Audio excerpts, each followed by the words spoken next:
So far, nothing has gone according to plan today.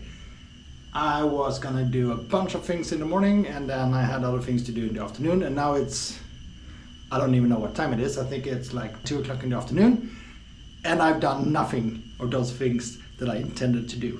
Instead, I spent the majority of the morning explaining how Wi-Fi works, how the app works, how the phone works, how the TV works, how the iPad works, how the computer works, and how it all links together. So that was a fun 3-hour session. And then we've been carrying a lot of books. So I'm gonna hit the shower and then I'm gonna go out while it's still daylight and hopefully get some scenic nice shots from Ystad. Plan is to go for a quick run in the evening. Then there's more moving to do. And then I need to pack up because I'm leaving tomorrow. Busy day. Jesus Christ.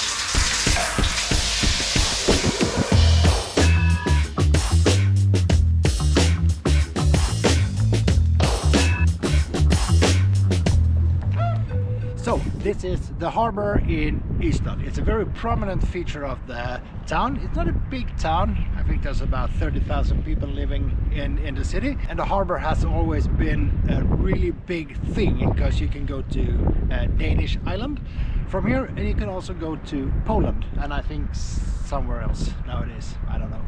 But back in the day, those two were the destinations.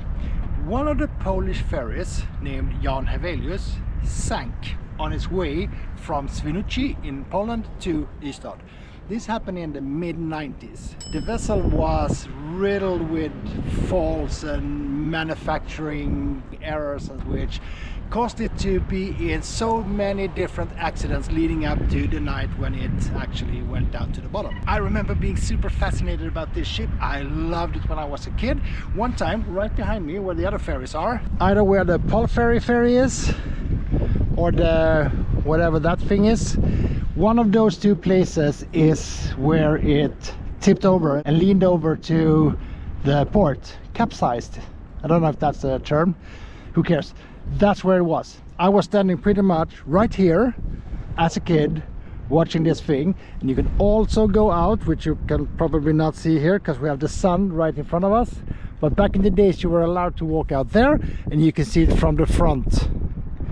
And I was mesmerized by this thing, and I still have this feeling whenever that ferry comes up in discussions. I am terrified by it, but I'm also fascinated by it. This is a bucket list item for me to dive someday. Not today though. Let me give you a quick tour of Ystad. I had a rehearsing space with one of my bands down in the basement. I went to music school in the middle, and in the top I went to high school. In here we had a rehearsing space for another band. I thought I was able to get in here, but in here in the basement I had another rehearsing space for another band. I went to school here. I remember this building being huge, and it's actually still huge. Top floor in the center, another rehearsing space for a couple of other bands. Very, very ugly museum building. Here used to be a building where I had another rehearsing space. I grew up in this house. I went to school here. I had one of my first apartments here. That's a big church. Used to rehearse in the basement of this house, and that's pretty much it. Tour's over. There's still a ton of things that needs to be done, and I really don't have time to go for a run, but I'm gonna do it anyway.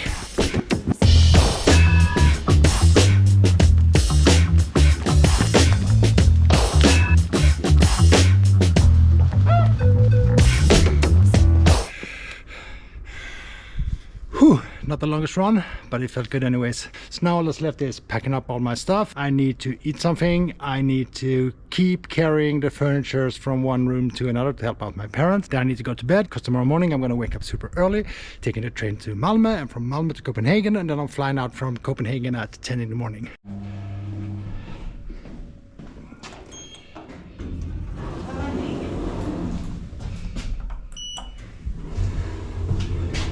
I really shouldn't be taking the elevators after a run, but if there's an elevator and 3 flights of stairs, elevator it is.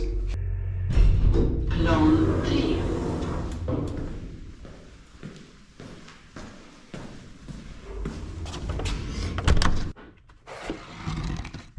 I can't think of a better way to end this vlog than, there's no light in here. That's, oh Jesus Christ. There we go.